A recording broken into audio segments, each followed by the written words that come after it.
welcome back to my channel. Hope you all are fine. So today we are going to start a very new topic for all economic students. What is utility? So without wasting our time, just let's get started. Utility theory. What is utility? Utility is a want satisfying power of any commodity. Utility क्या होता है? Utility किसी भी commodity के want satisfy करने की power को utility कहते हैं. अगर किसी भी कमोडिटी के पास वांट सेटिस्फाई करने की पावर है तो हम कह सकते हैं कि उस कमोडिटी के पास यूटिलिटी है. ठीक है, जैसे अगर मुझे मीठा खाने का मन है and I will consume chocolate. ठीक है, अगर मैंने उस चॉकलेट को कंज्यूम कर लिया और मुझे उसके बाद सेटिस्फैक्शन मिल गई, मतलब मेरी जो नीड थी वो सेटिस्फाई हो गई, तो हम ये कहेंगे कि हाँ, उस चॉकलेट के पास यूटिलिटी थी, उस चॉकलेट ने मुझे यूटिलिटी प्रोवाइड की. ठीक है, उसने मुझे सेटिस्फाई कर दिया.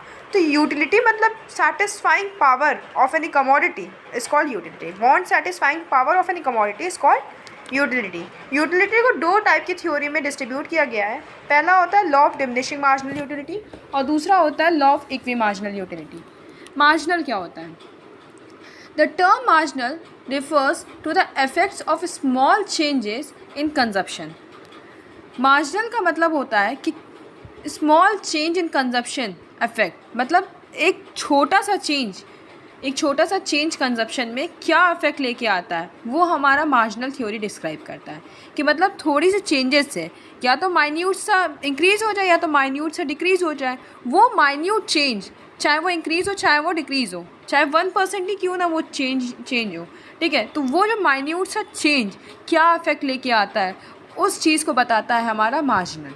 ठीक है, marginal concentrations are concentrations which concern a slight increase और reduction of a stock of anything we possesses. ठीक है, मार्जिनल कंसनट्रेशन वो कंसनट्रेशन होती है जो कंसर्न करता है अ स्लाइट इंक्रीज और रिडक्शन, मतलब एक स्लाइट चेंज, या तो स्लाइटली इंक्रीज़ हो रहा हो, स्लाइट सा इंक्रीज़ हो रहा है यानी 1% इंक्रीज़ हो रहा है, 0.1% इंक्रीज़ हो रहा हो, या माइन्यूट सा रिड्यूस हो रहा हो, मतलब माइन्यूट सा डिक्रीमेंट आ रहा हो उसमें, तो वो क्या इफेक्ट लेके आता है वो हमारा मार्जिनल बताता है. Utility the consumption of various unit of commodity. जो हम कंजप्शन करते हैं किसी भी कमोडिटी का, उसके बाद जो सेटिस्फैक्शन मिलती है उसे हम यूटिलिटी कहते हैं. What is total utility? Total utility क्या होता है? Total utility the sum total of satisfaction which a consumer receives bye consuming various unit of a commodity. Total utility क्या होता है? जैसा कि नाम से ही पता चल रहा है, टोटल यूटिलिटी मतलब टोटल सेटिस्फैक्शन, जिसे हम डिनोट करते हैं TU से. टोटल सेटिस्फैक्शन कि मतलब ओवरऑल कितना सेटिस्फैक्शन मिल रहा है. यहाँ हम किसी वन पर्टिकुलर पर्सन की बात नहीं कर रहे हैं, या वन पर्टिकुलर सेटिस्फैक्शन की बात नहीं कर रहे हैं, या वन पर्टिकुलर कंजप्शन कमोडिटी की बात नहीं कर रहे हैं. यहाँ पे ओवरऑल कमोडिटी की बात कर रहे हैं कि ओवरऑल कमोडिटी कंज्यूम करने से हमें कितनी टोटल सेटिस्फैक्शन मिल रही है. यानी मान लीजिए हमारे पास A कमोडिटी है, B कमोडिटी है, C कमोडिटी है, तो यहाँ पे सिर्फ A कमोडिटी को खाने के बाद कितनी सेटिस्फैक्शन मिल रही है वो नहीं देख रहे. A, B, C तीनों कमोडिटी को कंज्यूम करने के बाद जितनी सेटिस्फैक्शन हमें मिल रही है, मतलब ओवरऑल जितनी सेटिस्फैक्शन हमें मिल रही है, उसे हम टोटल यूटिलिटी के अंदर काउंट करते हैं. ठीक है, तो let's read the definition of total utility. The sum total of satisfaction which a consumer receives by consuming the various unit of a commodity. ठीक है, एक सम टोटल ऑफ सेटिस्फैक्शन मतलब पूरे टोटल सेटिस्फैक्शन कंज्यूमर जो receive कर रहा है consuming of various commodity, various unit of commodities, बहुत सारी कमोडिटी की यूनिट कंज्यूम करने पे उसको ओवरऑल कितनी सेटिस्फैक्शन मिल रही है, that will the total utility, that is TU. ठीक है, the more unit of a commodity he consumes the greater will be his total unit. जितना वो कंज्यूम करेगा, जितनी यूनिट कमोडिटी की कंज्यूम करता जाएगा, उतनी ही उसकी टोटल यूटिलिटी बढ़ती जाएगी. मतलब the more unit is consume, जितना वो कंज्यूम करेगा उतना ही उसकी टोटल यूटिलिटी भी ग्रेटर होती जाएगी. Measurement of utility. कैसे यूटिलिटी को मेज़र करते हैं? इन्हें 3 स्टेजेस पे मेज़र करते हैं. एक इनिशियल यूटिलिटी, एक टोटल यूटिलिटी और एक मार्जिनल यूटिलिटी. तो कि टोटल यूटिलिटी कैसे, इनिशियल यूटिलिटी क्या होती है, टोटल यूटिलिटी क्या होती है और मार्जिनल यूटिलिटी क्या होती है. जैसे कि रिलेशन देखते हैं इसका. देखिए, क्वांटिटी है, किसी भी कमोडिटी की क्वांटिटी है 1. ठीक है, तो वहाँ पे टोटल यूटिलिटी हमको 10 की मिल रही थी. मतलब हमने कोई कमोडिटी, एक कमोडिटी खाई जिससे हमको यूटिलिटी कितनी मिल रही थी, 10 की मिल रही थी, और मार्जिनल यूटिलिटी भी हमें 10 की मिल रही थी, ठीक है। तो ये इनिशियल यूटिलिटी हो गई, मतलब तीनों सेम, दोनों सेम है, टोटल यूटिलिटी भी 10 की है, मार्जिनल यूटिलिटी की, मार्जिनल यूटिलिटी भी हमारी 10 की है। ये हमारी इनिशियल यूटिलिटी हो गई, मतलब शुरुआत की जो यूटिलिटी होती है, जो फर्स्ट यूटिलिटी कंज्यूम होती है टोटल और मार्जिनल पे, उसको इनिशियल यूटिलिटी कहते हैं, जहाँ से बिगनिंग होती है। उसके बाद जब सेकेंड हमने खाया, ठीक है, तो हमें टोटल यूटिलिटी मान लीजिए 18 की मिली, यहाँ पे लिखा हुआ है ना, तो हमने सेकेंड यूनिट कंज्यूम किया and we gain a utility of 18%। Total utility कितने की मिली, 18 की मिली। मार्जिनल यूटिलिटी देखिए क्या होता है, मार्जिनल यूटिलिटी पे हम 18 माइनस 10 किए हैं यहाँ पे, क्यों, देखिए टोटल यूटिलिटी इंक्रीज, जितनी इंक्रीज हुई है, पहले कितनी थी 10 थी और बाद में कितनी हो गई 18 हो गई, तो पहले कितनी थी और बाद में कितनी थी, तो कितना हम कैसे जानेंगे कि मार्जिनल यूटिलिटी आई क्या, मार्जिनल यूटिलिटी डिफरेंस बता रहा है ना कि माइन्यूट चेंज कितना आया। मार्जिनल तो हम बताना है कि चेंज कितना है, माइन्यूट से चेंज भी होता है तो हम वो बताते हैं मार्जिनल में, तो वो चेंज कैसे निकालेंगे, तो जो पहले कितना कंज्यूम किया था और बाद में जितना कंज्यूम किया, यानी पहले 10 कंज्यूम किया था, बाद में 18 कंज्यूम किया, तो डिफरेंस बिटवीन 10 और 18 यानी 8, तो वो जो माइन्यूट चेंज हम कैसे निकाल रहे हैं, पहले की वैल्यू मतलब पहले जितना कंज्यूम किया था और बाद में जितना कंज्यूम किया, उन दोनों को माइनस करके मीन्स उसका डिफरेंस निकाल के हमें पता चला कि हमारी मार्जिनल यूटिलिटी 8 की है, ठीक है। आई होप ये इतना समझ में आया होगा। देन देखिए फिर हमारी थर्ड को यूनिट कंज्यूम किया तो 24 हुआ, तो 24 से 18 माइनस किया, मतलब थर्ड यूनिट कितने में मिली 24 और सेकंड यूनिट पे 18 थी, तो मतलब सेकंड यूनिट और थर्ड यूनिट के हमें कितना डिफरेंस मिला, मतलब सेकंड यूनिट पे तो 18 थी और थर्ड यूनिट पे 24 थी, मतलब इन दोनों को कंज्यूम करने पे हमें कितना सेटिस्फैक्शन मिला वो कैसे पता करेंगे, इसका डिफरेंस निकालना पड़ेगा, तो 24 माइनस 18 6, फिर फोर्थ में हमको 28 मिला, तो 28 माइनस 24 4, फिर हमको फिफ्थ में 30 की टोटल यूटिलिटी मिली, तो 30 माइनस 28 2, तो 2 की सेटिस्फैक्शन मिली। अब देखिए अब हमारी ये जो यहाँ पे आ गया 6 पे, फिफ्थ और 6 30 दैट मीन्स यहाँ कॉन्स्टेंट हो गई, से फिफ्थ में भी इतनी मिली और 30 पे भी इतनी मिली, अब हमको 28 की मिली, तो मतलब क्या हुआ, हमारी यहाँ पे 30 तक हमारा सेटिस्फैक्शन पूरा दिया, उसके बाद एक और हमने मान लीजिए कोई कमोडिटी कंज्यूम कर ली, चलो ठीक है भाई अब एक और कर लेते हैं, तो कर लिया, तो करने के बाद हमारी वहाँ से सेटिस्फैक्शन बढ़ी नहीं, हमारी सेम रही, चलो ठीक है खा लिया तो खा लिया, कंज्यूम कर लिया तो कर लिया। अब उसके बाद क्या है, फिर अब हम कंज्यूम कर रहे हैं, जबकि मेरी वहाँ तक मेरी वांट ही वहीं तक थी, लेकिन फिर भी हम कंज्यूम कर रहे हैं, तो वहाँ उसके बाद तो हमारी मतलब यूटिलिटी तो डिक्रीज़ होगी ना, हमारी गिरेगी ना, क्योंकि हम तो अब बेमन का कंज्यूम कर रहे हैं उसको, मतलब हमारा मन नहीं है फिर भी हम उसको कंज्यूम कर रहे हैं, जहाँ तक की वांट थी वहाँ तक की तो चलो सेटिस्फैक्शन मिल रही थी, अब सेटिस्फैक्शन थोड़ी ना मिलेगी, अब तो सेटिस्फैक्शन कम हो जाएगी। तो देखिए फिफ्थ पे हमारा चलिए हमको इतनी ही वांट थी, हमने खा लिया, चलो एक और एक्स्ट्रा में हमने कंज्यूम कर लिया कमोडिटी, तो 30 फिर से हो गई सिक्स पे, फिर सेवन्थ पे अब हमको एकदम मन नहीं है फिर भी हम उसको कंज्यूम कर रहे हैं, तो वहाँ पे हमको वो सेटिस्फैक्शन और ज़्यादा नहीं देगा, वहाँ पे हमारी सेटिस्फैक्शन कम हो गई, अब हमको खाने की इच्छा नहीं है, अब हम नहीं खा पाएंगे। जैसे यहाँ पे हमको मान लीजिए हमें भूख लगी थी बहुत ज़्यादा, ठीक है, तो हमने हमने खा ली, मतलब 10 रुपये की एक चॉकलेट खा ली, फिर हमने 18 पे एक चॉकलेट खा ली, फिर 24 की एक चॉकलेट 28 सेटिस्फैक्शन जो दे रही थी उतनी, उसके बाद एक और चॉकलेट खा ली जो हमको 30 की सेटिस्फैक्शन दे रही थी, एक और, अब देखिए यहाँ तक हमारी वांट थी 5 चॉकलेट खाने तक की मेरी वांट थी, बस अब हम इससे ज़्यादा नहीं खा पाएंगे, फिर भी हमको 30 तक सेटिस्फैक्शन यहाँ पे मिल गई, अब मेरा पेट भी भर गया, अब मेरा मन नहीं है, फिर हम नीचे चलो एक और खा लेते हैं भाई, अब हमारे पास 2-3 चॉकलेट और बची है, लेकिन फिर भी हम चलो खा लेते हैं, खा लिया, अब हमारी सेटिस्फैक्शन चलो कुछ बढ़ी नहीं ना कम हुई, ना बढ़ी ना कम हुई, चलो ठीक है यार ये खा लिया, अब बिल्कुल नहीं खा पाएंगे, अब हम एकदम मतलब 1 bite I even not eat 1 bite, तो यहाँ पे भी हम नहीं खा पाएंगे। चलो फिर अब हम 7th को कंज्यूम करते हैं, तो अब यहाँ पे तो हम बिल्कुल नहीं खाने का मन है ना, तो यहाँ पे क्या हो रहा है, यहाँ पे हमको सेटिस्फैक्शन तो दे नहीं रहा है वो चीज़, बिकॉज क्योंकि हमको जहाँ हमारी वांट थी वो हमने सेटिस्फाई कर ली है, अब हम जो खा रहे हैं वो हमारी वांट नहीं है, वो हम ज़बरदस्ती खा रहे हैं, इसलिए वो वहाँ पर हमारी सेटिस्फैक्शन फॉल हो रही है। देखिए यहाँ पर डिमिनिश हो रही है। अब आते हैं मार्जिनल यूटिलिटी पे, देखिए यहाँ पर डिमिनिश हो रही है, यहाँ पे नेगेटिव में चली जाती है, मार्जिनल यूटिलिटी में डिफरेंस दिखाती है, जब डिमिनिश होने लगती है तो हमारे यहाँ नेगेटिव में शो होने लगता है। तो देखिए 30 माइनस 28 2 का डिफरेंस आया, फिर 30 माइनस 30 0, अब यहाँ पे 0 हो गया, एक कांस्टेंट के बाद हमारा आ जाता है डिमिनिश होने, मतलब 28 माइनस 30, जब यहाँ पे हमारी डिमिनिश होने लगी, जैसे ही total utility starts diminishing, marginal utility starts in goes negative, मतलब देखिए यहाँ पे जैसे ही हमारी टोटल यूटिलिटी डिमिनिश होने लग गई वैसे ही मार्जिनल यूटिलिटी हमारी नेगेटिव में चली जाने लगी। तो ये देखिए इनिशियल यूटिलिटी क्या होती है, जहाँ दोनों सेम हो, शुरुआत के दोनों सेम थे तो इनिशियल यूटिलिटी, जब तक पॉजिटिव था पॉजिटिव हो गया, और फिर ज़ीरो यानी जहाँ यहाँ कांस्टेंट हो गया ये ज़ीरो हो गया, और यहाँ पे जब ये total utility start diminishing marginal utility goes negative और यहाँ पे नेगेटिव शो हो गया।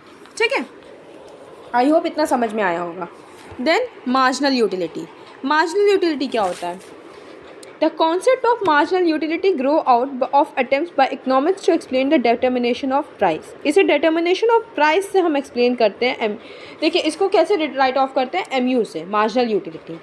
Marginal utility can be defined as a measure of relative satisfaction gained or lost from the increase and decrease in the consumption of goods and services.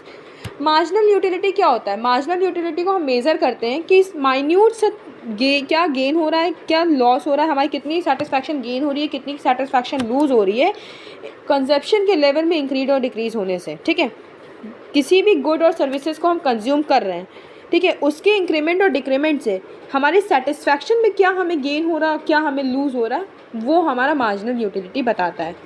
ठीक है, क्योंकि हमारे जैसे मान लो हमारे कोई भी गुड या सर्विसेज हैं, ठीक है, उसमें गुड और सर्विसेज में उसके कंजप्शन में थोड़े से भी इंक्रीज़ या डिक्रीज़ हो रहा है तो उसके सेटिस्फैक्शन में कितना, उससे हमको पता चलता है कि हमारे उसके सेटिस्फैक्शन में कितना गेन हो रहा है, कितना लॉस हो रहा है। ठीक है, जैसे हम मोटर व्हीकल है तो मोटर व्हीकल के कंजप्शन जितना, उसका मतलब जितना यूज़ कर रहे हैं उसकी इंक्रीज़ या तो ज़्यादा इंक्रीज़ कर लिया तो सेटिस्फैक्शन ज़्यादा मिल गई, और कम किया तो भाई हमको कम सेटिस्फैक्शन मिली। तो हमको कैसे पता चल रहा है कि हम कमोडिटी को कितना यूज़ कर रहे हैं, कितना उसके कमोडिटी को कंज्यूम कर रहे हैं, जिससे कि हमको सेटिस्फैक्शन लेवल पता चल रहा है।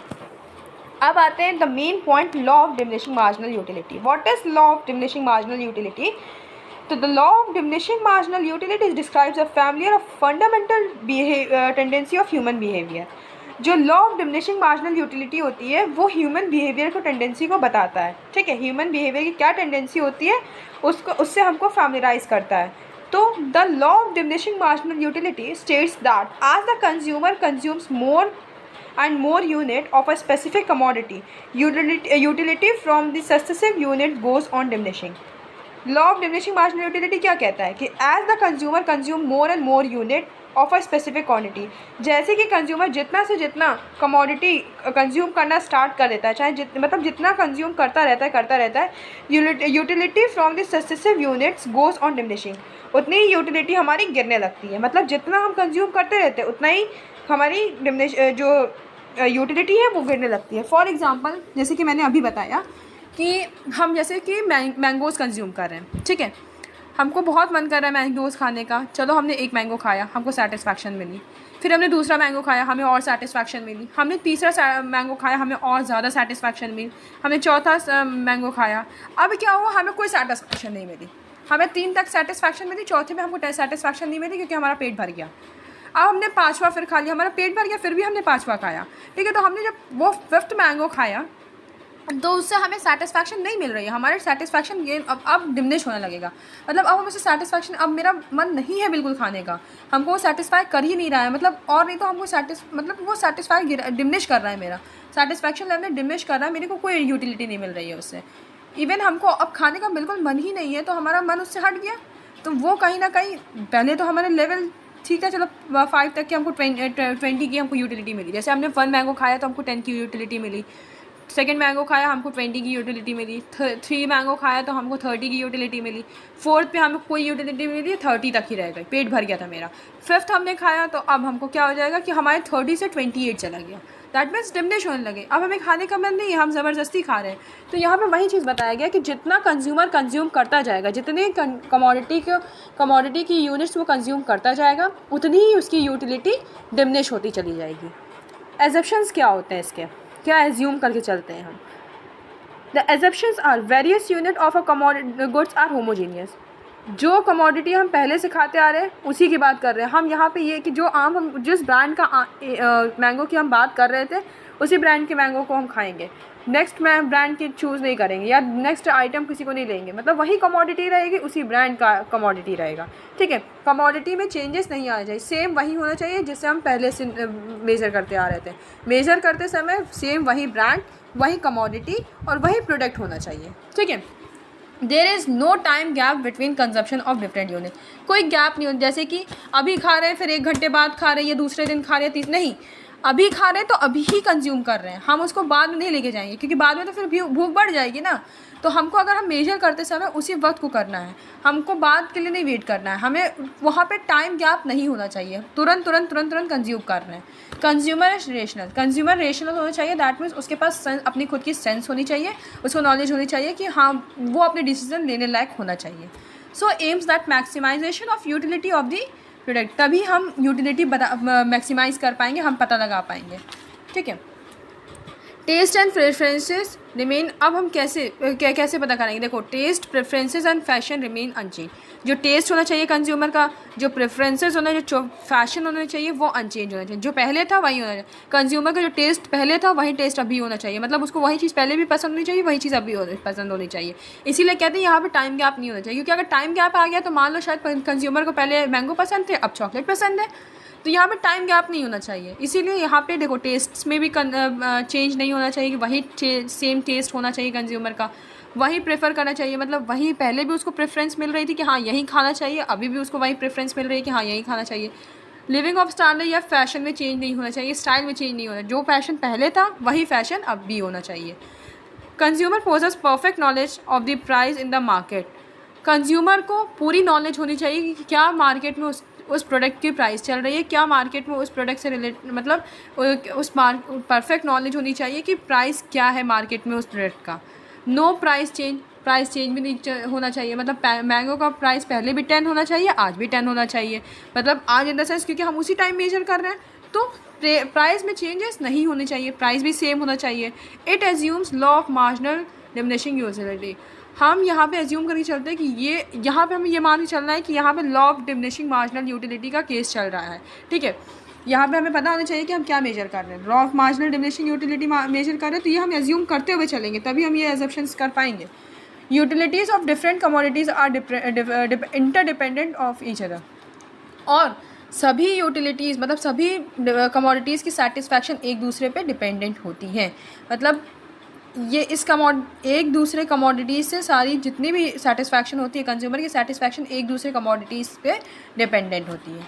Law based upon 3 facts, 3 facts पे ये लॉ डिपेंड करता है। ठीक है, the law of diminishing utility based upon 3 facts, 3 facts पे ये डिपेंड करता है। First, the wants of man are unlimited but single want can be satisfied. पहला तो हमें ये, जैसे कि हमें पता है, हमें पहले से पढ़ाया जाता है इकोनॉमिक्स में, कि जो कंज्यूमर की वांट्स होती है वो बहुत ज़्यादा होती है, वो अनलिमिटेड होती है। ठीक है, कंज्यूमर वांट्स आर अनलिमिटेड, जिसे हम ज़रूरी नहीं कि हम हर वांट को सेटिस्फाई कर सकें। आज हमने एक वांट को सेटिस्फाई किया, कल दूसरे वांट को सेटिस्फाई किया, तीसरे को सेटिस्फाई किया, चौथे को सेटिस्फाई किया, तो कंज्यूमर के जितने भी हम कंज्यूमर के वांट को सेटिस्फाई करते जाएंगे वो और बढ़ती जाएंगी, क्योंकि कंज्यूमर को जितना रिलैक्स मिलता जाएगा, जितनी उसकी सेटिस्फैक्शन गेन होती जाएगी, उसकी नीड्स और बढ़ती जाएंगी, जितना हम उसको आराम देंगे उसको और चाहिए। ठीक है, तो यहाँ पे क्या है कि जो कंज्यूमर के वांट्स हैं वो कभी फुल्ली सेटिस्फाई नहीं हो सकती। हाँ, एक सेटिस्फाई कर सकते हैं, 2 सेटिस्फाई कर सकते हैं, लेकिन हम एक टाइम पे सारे वांट्स को सेटिस्फाई नहीं कर सकते, धीरे धीरे करके सेटिस्फाई कर सकते हैं, फिर भी हम सारे वांट्स को एक समय पे सेटिस्फाई नहीं कर सकते। तो यही लिखा हुआ है, the wants of man are unlimited, किसी भी इंसान की जो वांट्स होती है वो अनलिमिटेड होती है, but single want can be satisfy, लेकिन एक वांट उसकी सेटिस्फाई की जा सकती है। As a man gets more and more unit of a commodity, जैसे कि कंज्यूमर ज़्यादा से ज़्यादा कमोडिटी कंज्यूम करने लगता है, the desire of his want for good goes falling. ठीक है, the desire of his want for that good goes on falling. जैसे अभी मैंने बताया कि मेरी अभी डिमांड थी मैंगो खाने की, ठीक है, तो हमने जितना उसको मैंगो कंज्यूम किया, जितना कंज्यूम करते गए एट द स्टेज एक वक्त ऐसा आया कि हमारा वहाँ पे उस कमोडिटी से, ठीक है, हम वहाँ पे हमारी उस कमोडिटी से डिज़ायर हमारी फॉल होने लग गई। पहले मुझे वही डिज़ायर था कि नहीं मुझे खाना है, I want to eat that mango, but after some times कि वहाँ पे डिज़ायर हमारी क्या होने लगी, फॉल होने लग गई, गिरने लग गई, क्योंकि हमने उसको बहुत कंज्यूम कर लिया। तो यही बताया गया है कि if as the man get more and more unit of a commodity, जितना कमोडिटी कंज्यूम करता जाएगा, the want for good goes on falling, उतना ही उसकी जो गुड की डिमांड है वो फॉल करने लग जाएगी। A point is reach when the consumer no longer wants to any more unit of that, और एक पॉइंट ऐसा आएगा कि वहाँ पे कंज्यूमर बिल्कुल खाना नहीं चाहेगा, उस प्रोडक्ट को बिल्कुल कंज्यूम नहीं करना चाहेगा। जैसे हमारा मैंगो खाने का डिज़ायर थी, हमने खाया, ठीक है, उसके बाद हमने क्या, अब हमारा मतलब I am sufficient with that, I am enough with that, ठीक है, फिर भी हम खा रहे हैं। तो अब क्या है कि वहाँ पे हमारी फॉल होने लग गई डिज़ायर, और एक टाइम ऐसा आएगा कि अब हम उसको देखना नहीं पसंद करेंगे। I doesn't want to see that product, ठीक है, क्योंकि अब हम उससे एकदम सेटिस्फाई हो चुके हैं। अब हमको वो चीज़ वो देखना ही नहीं है, हम इतने सेटिस्फाई हो चुके हैं उससे, अब हमको चाहिए नहीं, क्योंकि वो एकदम इनफ हो चुका है, इनफ से भी ज़्यादा हो चुका है वो। तो इसलिए अब वो उस यूनिट को कंज्यूम और कंज्यूम करने को वो सोचेगा भी नहीं। सेकेंड क्या होता है, different goods are not perfect substitutes for each other in satisfaction of various particular want। different goods are not perfect substitute, different product क्या होते हैं कि एक दूसरे के परफेक्ट सब्सटीट्यूट्स नहीं होते हैं। जैसे अभी ये प्रोडक्ट है, एक ये प्रोडक्ट है, तो हम उसमें कंपटीशन कर सकते हैं, ये सब्सटीट्यूट नहीं, एक साथ नहीं यूज़ कर सकते हैं। For each other in satisfaction of various particular wants, हमको सेटिस्फाई करनी है, अलग अलग नीड्स है, तो अलग अलग वांट्स को सेटिस्फाई भी करना है, लेकिन हर अलग अलग जो गुड्स होते हैं वो एक दूसरे के परफेक्ट सब्सटीट्यूट्स नहीं होते हैं, ठीक है। थर्ड होता है there is no change in the taste of the consumer. Third होता है कि कंज्यूमर के टेस्ट में भी चेंजेस नहीं होने चाहिए, सेम टेस्ट होना चाहिए। जो पहले वो कंज्यूम करता था सेम अभी वही उसी ब्रांड उसी टेस्ट के अकॉर्डिंग वो अभी भी वो अपने कमोडिटी को कंज्यूम कर रहा, उसी टेस्ट के अकॉर्डिंग, टेस्ट में चेंजेस नहीं आने चाहिए। फॉर एग्जाम्पल देखिए, suppose a person is thirdly and the price of water is 0, he takes one glass of water and gives him a greater satisfaction। suppose एक person है वो बहुत प्यासा है and the price of water is 0, price क्या है water का, 0 है। he takes one glass of water, उसने एक ग्लास पानी लिया, which gives him a great satisfaction, जिस मतलब वो बहुत प्यासा था, उसने उसको पिया तो उसको बहुत एकदम ग्रेट सेटिस्फैक्शन मिली। we can say the first glass of water has great utility for him। तो हम ये कह सकते हैं कि पहले ग्लास पानी उसके लिए बहुत ज़्यादा सेटिस्फाई उसको बहुत ज़्यादा सेटिस्फाई कर रहा था। That's why we can say कि the first glass of water has a greater utility, पहले ग्लास पानी में बहुत ज़्यादा यूटिलिटी कंटेन थी। Then he take second glass of water, उसने फिर दूसरे ग्लास पानी पिया। The utility of second glass of water is less than the first glass, जितना उसने पहली बार में पिया उससे थोड़ा सा कम सेटिस्फैक्शन उसे दूसरी बार में मिला, क्योंकि उसको प्यास पहली बार लगी थी, उसने पी लिया ऑलरेडी पानी। The utility declines because the edge of his certinet has been blended of a great excess। क्योंकि देखो इससे ऐसा इसलिए हुआ क्योंकि जो यूटिलिटी है उसकी वो ख़त्म हो चुकी थी, जो उसकी वांट थी वो पहले ग्लास पानी के अकॉर्डिंग कम हो चुकी थी। जैसे पहले जितना प्यास लगी थी उतनी प्यास नहीं लगी, उसका थोड़ी कम लगी, क्योंकि उसने ऑलरेडी एक ग्लास पानी पी रखा है, तो उसको जो है थोड़ा सा कम सेटिस्फैक्शन मिलेगा उससे, ठीक है, क्योंकि वो सेटिस्फाई ऑलरेडी हो चुका है पहले 5 ग्लास पानी से। If he drinks the third glass of water, the utility of the third glass will less than the second and so on। अगर वो थर्ड ग्लास पानी पीता है तो उसकी सेटिस्फैक्शन लेवल होगी वो थर्ड से भी कम होगी। The utility goes on diminishing, जो यूटिलिटी है वो डिमिनिश होती जाएगी, दैट मीन्स कम होती जाएगी with the consumption of every successive glass of water. जितना वो पीता जाएगा जितने ग्लास पानी वो पीता जाएगा उतनी ही उसकी सेटिस्फैक्शन कम होती जाएगी, till it drops down to 0, और उसके बाद वो एट द स्टेज 0 पे भी आ जाएगा। It is a position of a consumer equilibrium और मैक्सिमाइज, ये एक पोजीशन होती है जहाँ पे कंज्यूमर इक्विलिब्रियम या अपने मैक्सिमम सेटिस्फैक्शन को गेन करता है। चलिए देखते हैं। If the consumer is force further to take glass of water, अगर कंज्यूमर को फोर्स करते हैं हम 0 पे आ गया, दैट मीन्स कंज्यूमर को इक्विलिब्रियम मिल गया, ठीक है, वो मैक्सिमम सेटिस्फैक्शन तक पहुँच गया है। Consumer equilibrium is a stage of maximum satisfaction. ये चीज़ याद रखिएगा कि the position of consumers equilibrium और मैक्सिमाइजेशन सेटिस्फैक्शन, जो कंज्यूमर इक्विलिब्रियम का स्टेज होता है वही मैक्सिमम सेटिस्फैक्शन का भी स्टेज कहलाता है, ठीक है। If consumer is force to further to take the glass of water, अगर कंज्यूमर को फोर्स किया जाता है और पानी पीने के लिए, it leads to disequality causing total utility to decline, ठीक है, यहाँ पे टोटल यूटिलिटी भी खत्म हो जाएगी उसकी। The marginal utility will become negative, जो मार्जिनल यूटिलिटी है वो नेगेटिव हो जाएगी।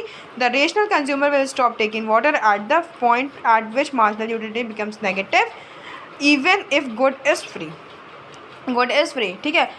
यहाँ पे अगर रेशनल कंज्यूमर होगा, यानी उसके पास अगर नॉलेज होगी, मतलब वो ठीक ठाक कंज्यूमर होगा, पागल ना हो। रेशनल दैट मीन्स वो सेंस में होना चाहिए। तो अगर वो सेंस में है तो वो अब और गिलास पानी नहीं पिएगा।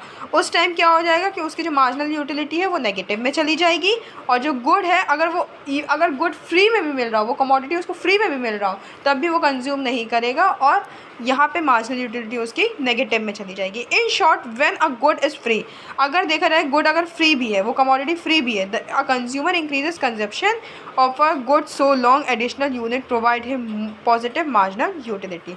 अगर वो उसके मतलब अगर उसकी नीड है, जितना उसको चाहिए, अगर उतना मिल रहा है तो वहाँ तक पॉजिटिव रहेगा। बट आफ्टर उसकी मैक्सिमाइज, जहाँ वो मैक्सिमाइज़ कर लेता है, अपनी ज़्यादा से ज़्यादा सेटिस्फैक्शन गेन कर लेता है, उसके बाद वो नेगेटिव में आ जाता है, ठीक है। वहाँ पे आपकी जो मार्जिनल यूटिलिटी है वो डिमिनिश करने लग जाती है। जैसे कि यहाँ पे देखिए टेबल बनी हुई है, फर्स्ट क्लास पे 20 की उसको टोटल यूटिलिटी मिली, और मार्जिनल यूटिलिटी भी 20 की मिली। यहाँ पे ये इनिशियल स्टेज है। सेकेंड क्लास में 32 की मिली, 32 माइनस 20 12 की मिली मार्जिनल यूटिलिटी में, ठीक है। थर्ड क्लास में उसको 40 की मिली, और सेकंड क्लास में उसको 32 की मिली। 32 माइनस 40, क्योंकि सेकंड में और थर्ड में क्या अंतर आया, 8 का अंतर आया। ऐसे ही फोर्थ, फिफ्थ और सिक्स क्लास में भी किया गया है। देखिए सिक्स में क्या किया गया है, सिक्स में वो फोर्थ और फिफ्थ में उसको 42 का फिर सेटिस्फैक्शन मिले, मतलब यहाँ पे उसने मैक्सिमाइज़ कर लिया था जितना सेटिस्फैक्शन उसको चाहिए, मतलब सेटिस्फाई कर लिया था उसने अपने आप को, मैक्सिमम सेटिस्फैक्शन उसको मिल गई थी। यहाँ पे आपको कंज्यूमर इक्विलिब्रियम के स्टेज पे आ गया था, जब देखो ज़ीरो पे है। ज़ीरो के बाद उसने एक और गिलास पानी पिया, तो देखिए यहाँ पे टोटल यूटिलिटी भी उसकी गिर गई और डिमिनिश होने लग गई, और मार्जिनल यूटिलिटी आपकी नेगेटिव में चली गई, ठीक है। For the above table it is clear that a given span of time, यहाँ पे span of time given time देखिए दिखाया गया कि उसी टाइम ये किया गया है। The first glass of water of a thirsty man give 20 units of utility, जब पहले ग्लास पानी जब उसने पिया, जब पहला ग्लास पानी उस प्यासे इंसान ने पिया तो उसको 20 यूनिट्स की यूटिलिटी मिली, दैट मीन्स 20 यूनिट्स की सेटिस्फैक्शन उसे मिली। When he take second glass of water, जब उसने सेकेंड ग्लास पानी लिया, the marginal utility goes down to 12 units, क्या गिर गई उसकी जो मार्जिनल यूटिलिटी है वो गिर गई, कितने से गिर गई, 12 से गिर गई। दैट मीन्स उसको उतनी सेटिस्फैक्शन नहीं मिली जितनी पहले में मिली थी, ठीक है, क्योंकि उसने ऑलरेडी पानी एक गिलास पी रखा है, तो इसलिए कम हो गई उसकी, गिर गई, फॉल हो गई। When he consumed fifth glass of water, the marginal utility drops down zero. जब उसने फिफ्थ ग्लास पानी पिया तो जो मार्जिनल यूटिलिटी है वो जीरो पे चली गई। And the consumer of water force further from this point the utility into disutility -3। अब देखिए जब उसको और फोर्स किया गया कि पानी पी लो और ज़्यादा पानी पी लो, तो क्या हो गया कि उस स्टेज पे आके उसकी जो यूटिलिटी है वो डिस यूटिलिटी में चेंज हो गई, मतलब जो वांट सेटिस्फैक्शन उसको मिल रही थी अब वो डिससेटिस्फैक्शन हो गया, अब उसको पीना ही नहीं है वो, क्योंकि अब उसकी थ्रस्टनेस बुझ गई है, मतलब अब वो प्यासा नहीं है, फिर भी उसको पिलाया जा रहा है, तो वहाँ पे यूटिलिटी से हमको डिस यूटिलिटी मिलने लग गई। Here it may be noted that the utility of the successive units consume diminishes not because they are inferior in quality than that of others. We assume that unit of a commodity consumes are exactly alike. Sorry. यहाँ पे क्या हुआ कि here it may be noted that utility of successive unit consume diminishes not because they are inferior in quality, इसलिए नहीं, यहाँ पे देखिए यहाँ पे बोला गया कि यहाँ पे जो कितना भी कंज्यूम किया उसके बाद डिमिनिश होने लग गया, इसलिए नहीं कि वो इन्फीरियर थी क्वालिटी में, नहीं, दैट इज़ बिकॉज कि वहाँ पे उसको इतना ही चाहिए था, उसको एग्जैक्टली उतना ही चाहिए था, उससे ज़्यादा वो खाएगा तो एग्जैक्टली अलाइक, मतलब वो चाहता ही नहीं था उसको कंज्यूम करना, दैट वाइज वहाँ पे उसके बाद से वो डिमिनिश करने लग गया। देखिए यहाँ पे इस ग्राफ से समझिए 20 पे था, ये देखिए 20 पे था, तो 20 से क्या हुआ, वहाँ पे इनिशियल स्टेज हो गया, फिर 12 8 2 यहाँ तक क्या है कि यहाँ पे हमारा पॉजिटिव था, ठीक है, तो यहाँ पे क्या कर रहा है 12 8 2 डिमिनिश हो रहा है, देखिए ये देखिए 16 12 और डिमिनिश हो रहा है यहाँ पे, ठीक है। एक मिनट आपको दिखाते हैं, ये देखिए डिमिनिश हो रहा है यहाँ पे, ठीक है, तो ये देखिए एंड फिर उसके बाद ज़ीरो पे पहुंच गया, ज़ीरो से फिर ये देखिए नेगेटिव होने लग गया, ठीक है, ये देखिए यहाँ पे ज़ीरो पे पहुंच गया, 5 पे देखिए पॉइंट पे 0 MU एंड देन -3 देखिए डिमिनिश होने लग गया और ये नेगेटिव में पहुंच गया। So in the above figure OX we measure, OX देखिए OX जो स्टेज है, OX we measure units of a commodity, OY is shown, the marginal utility drive from them. OY और OX यहाँ से मतलब यूटिलिटी को हम मेजर करना शुरू करते हैं। The marginal utility of the first glass of water called initial value. देखिए जो पहली वैल्यू थी उसको इनिशियल वैल्यू कहते हैं। It is equal to 20 unit, जो कि 20 यूनिट के इक्वल थी। The MU of fifth glass of water is 0। जो MU थी मार्जिनल यूटिलिटी थी फिफ्थ ग्लास वाटर की, उसकी क्या थी, वो थी 0 पे, ठीक है, 0 MU। It is called the satiety point. ये जो स्टाइटी पॉइंट होता है वो मैक्सिमम सेटिस्फैक्शन का पॉइंट होता है, ठीक है। यहाँ पे हमको मैक्सिमम सेटिस्फैक्शन मिल जाती है, तो इसको स्टाइटियट पॉइंट कहते हैं। The MU of the six glass of water is -3। और सिक्स ग्लास में क्या हो गया कि -3 हो गया, क्योंकि वहाँ पे वो नेगेटिव में हो गया। अब गिर गई, हम उससे ज़्यादा कंज्यूम कर ही नहीं सकते थे, इसलिए वहाँ पे नेगेटिव में चला गया, तो इसको -3 के से डिनोट किया गया है। The MU curve here lies of OX axis the utility of MM falls from left down to the right, showing the marginal utility of the success unit glass water is falling। देखिए यहाँ से right से left में fall हो रहा है, इसलिए fall हो रहा है, बता रहा है कि किस तरह हमारी जो यूटिलिटी है, हमने एक स्टेज तक तो काफ़ी कंज्यूम किया, उसके बाद हमारा 0 पे आ गया, देन वो डिमिनिशिंग स्टार्ट डिमिनिशिंग। तो यहाँ पे हमारी जो वांट्स थी वो सेटिस्फाई हो गई थी। The utility of MM falls from left down. देखिए MM जो थी फॉल्स होने मतलब मार्जिनल यूटिलिटी जो है, अब देखिए M से लेकर के ये देखिए ऊपर लेफ़्ट डाउन तक फॉल होने लगी, क्या कहते हैं, गिरने लगी, फॉल होने लग गई।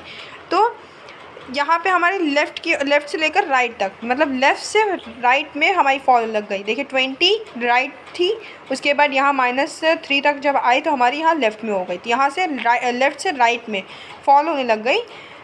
That showing that the marginal utility of the success unit of glass water is falling. यहाँ पे दिखा रहा है किस तरह हम वाटर की जो वाटर की डिमांड थी, वो वाटर की जो सेटिस्फैक्शन लेवल थी वो फॉल हो रही है। When a good is scarce and so price the consumer will increase the consumption of a commodity of the extent where is marginal utility of the goods equals to the price which he has pay, that is MU is equals to price. एक stage पे देखिए MU is equals to P हो जाता है, मतलब price हो जाता है।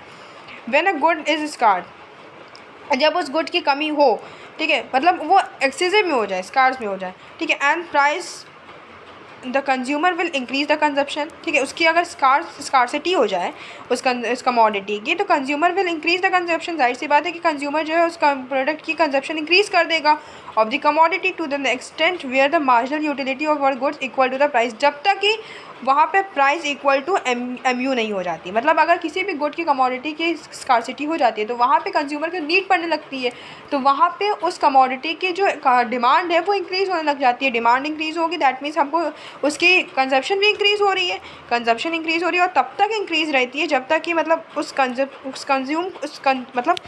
उस प्रोडक्ट को तब तक कंज्यूम करेंगे जब तक कि वो उसकी MU मतलब मार्जिनल यूटिलिटी प्राइस के इक्वल नहीं हो जाती है। अब इसकी लिमिटेशंस क्या क्या होती हैं। केस ऑफ इंटॉक्सिनेटेड, यहाँ पर लिमिटेड ये कब फॉलो नहीं होता है, कब की बात, मतलब ऐसी कौन कौन सी स्टेजेस होती है जब law of marginal utility follow नहीं होता है, ये law of diminishing marginal utility follow नहीं होता, क्या क्या लिमिटेशंस होती हैं। केस ऑफ इंटॉक्सिनेट, कोई भी इंटॉक्सिनेटेड चीज़ होती है तब ये केस फॉलो नहीं होता है, ये लॉ फॉलो नहीं होता है। Consumer like liquid defies the law for a short period, the more a person drinks the more he likes it, ठीक है। अगर ये हार्मफुल सब्सटेंट होगा, ये अगर इंटॉक्सिनेटेड चीज़ें होंगी, ठीक है, तो यहाँ पे लॉ है वो थोड़े समय के लिए होगा, लेकिन वो जितना उसको कंज्यूम करता जाएगा, जितना उस प्रोडक्ट को कंज्यूम करेगा, उतना ही वो उसको लाइक करने लग जाएगा, उतना ही वो उस चीज़ का आदी बन जाएगा। इसीलिए कहते हैं कि इंटॉक्सिनेटेड चीज़ों से दूर रहना चाहिए। तो इन सब केसेस में हमारी ये जो लॉ है वो फॉलो नहीं होता है। Application to money, the law equals holds good for money, ठीक है, the law equally holds good for money. जो ये जो लॉ है वो ये फॉलो करता है कि पैसा बना ही कमोडिटी के लिए, ठीक है। It is true that more money that man has to more greedy, जितना पैसा आएगा इंसान उतना ही भूखा हो जाएगा, मतलब उतना ही उसको खर्च करने की, जितना उसके पास पैसा आएगा तो उसके पास उतनी ही खर्चे दिखने लग जाते हैं उसको, कि अगर इतना पैसा है तो उसको कहाँ कहाँ इन्वेस्ट करना है, कैसे करना है। तो यहाँ पे क्या होता है कि जितना पैसा आने लगता है मैन बिकम मोर ग्रीडी। तो ये जो इस केस में जो हमारा जो लॉ है वो फॉलो नहीं होता है। Rare collection, if there are only 2 diamonds in the world, the position of second diamond will push up the marginal utility. अगर मान लो फॉर एग्जांपल यहाँ पर अगर इस वर्ल्ड में 2 ही डायमंड्स हैं, तो जो दूसरे डायमंड की जो चाहत होगी वो मार्जिनल यूटिलिटी को पुशअप कर देगी, मतलब और वहाँ पे इंक्रीज़ कर देगी कि नहीं हमको चाहिए। जैसे यहाँ पे क्या होता है कि हम जितना कंज्यूम करने की कोशिश करो वहाँ पे डिमिनिश होने लगता है, नहीं यहाँ पे मार्जिनल यूटिलिटी को पुशअप कर देगी। दैट मीन्स यहाँ पे ये जो लॉ है वो फॉलो नहीं होता है। Utility is subjective, particular person to person depend करता है, सब्जेक्टिव होता है। हर अलग अलग सब्जेक्ट मतलब अलग अलग लोगों पे, अलग अलग पर्टिकुलर पर्सन पे डिपेंड करता है। कार्डिनल मेजरमेंट ऑफ यूटिलिटी, इसमें कार्डिनली हम इसको मेजर नहीं कर सकते, ठीक है। यहाँ पे और कार्डिनल मेजरमेंट नहीं कर सकते हैं यूटिलिटी की, हम इसको विद द डिग्री में मेजर नहीं कर सकते, हम एग्जैक्ट रेशियो में इसको मेजर नहीं कर सकते। Every commodity is not an independent commodity, ठीक है। Every commodity is not an independent commodity, सब कमोडिटी इंडिपेंडेंट नहीं होती है। जैसे कुछ फॉर एग्जांपल कार किस पे डिपेंड होती है, पेट्रोल पे डिपेंड होती है, तो यहाँ पे सब इंडिपेंडेंट नहीं होते, कुछ डिपेंडेंट भी होते हैं किसी पे। Marginal utility can't be estimated for all commodity, marginal utility सब कमोडिटीज़ के लिए नहीं होता है, सब कमोडिटीज़ पे हो ऐसा पॉसिबल नहीं है। मतलब कुछ ऐसे प्रोडक्ट होते हैं, जैसे इंटॉक्सिकेटेड को भी लिया कि इंटॉक्सिकेटेड में जितने भी प्रोडक्ट आते हैं उन पे ये चीज़ मार्जिनल यूटिलिटी अप्रोच कंसर्न नहीं करती है, डजेंट एक्सप्लेन गिवन प्रोडक्ट्स। और गिवन पैराडॉक्स में भी हम इसको नहीं करते, जैसे गिवन गुड्स क्या होते हैं, लो क्वालिटी गुड्स, तो गिवन गुड्स में भी ये नहीं होता है। सो आई होप कि ये वीडियो आपको समझ में आया होगा। एंड अगर आपको कोई क्वेरी है तो please do comment by which I can get your feedbacks. If you like my channel so like, share, subscribe my channel, and thank you for watching this video till here. Thank you, bye.